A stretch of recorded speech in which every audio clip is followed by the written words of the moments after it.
Hello, welcome to part 3 of this Haxe tutorial series. In this video we're going to have a look at variables. And if you don't know what a variable is, it's pretty much a placeholder for a value in memory that we can set and access throughout our program.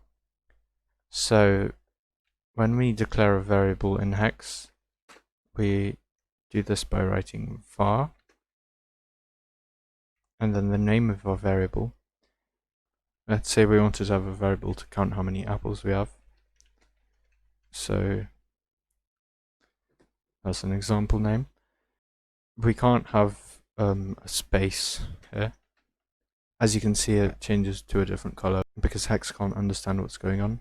So when we want to have a space, we could use an underscore, but generally we follow something called camel case for variable names in Haxe.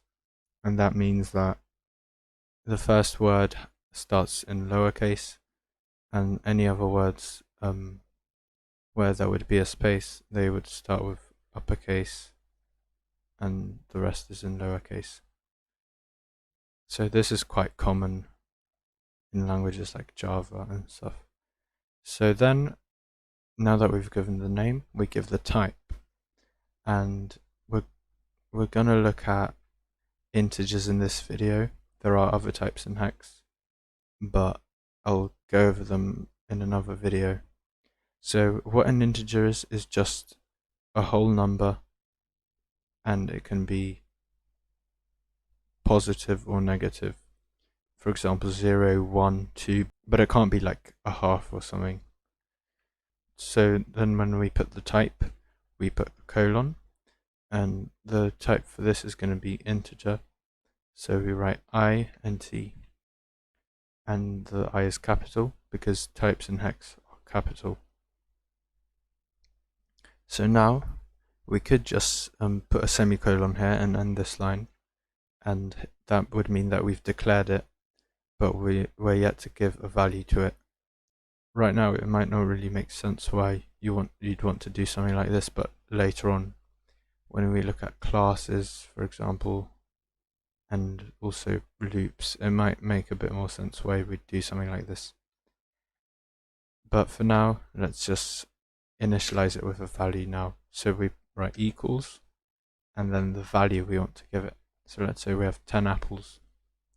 We put 10, and then if we trace this, when we run it, as you can see, we access this just by typing the name. So we don't type var here or anything. We can also change the value of a variable like this. And if we trace it here as well,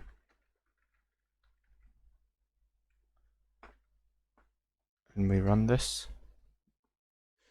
as you can see, it's been updated and we received a new value. Now, if we look at this and we hover over it, as you can see, Haxe can see that this 10 is an integer. So we don't actually need this because it can automatically infer from the fact that we only use numbers that this is an integer.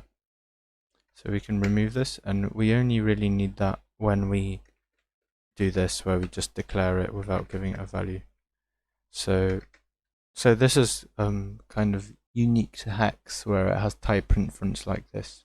So for now, we won't declare the type explicitly, but if we look here, as you can see, Haxe knows that it's an integer.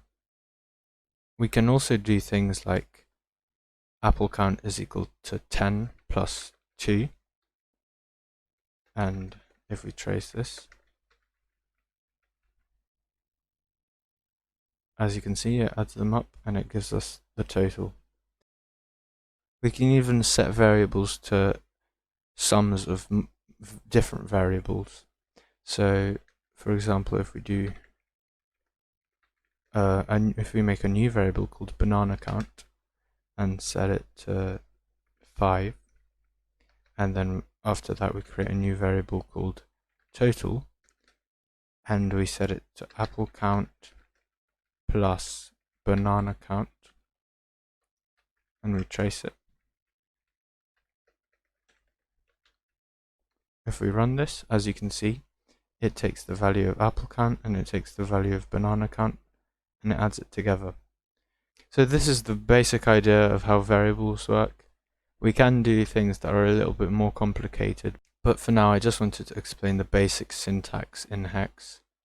If you have any more questions, feel free to ask in the comments. Please like the video if you found it useful and subscribe for more videos in this series. And I'll see you in the next video.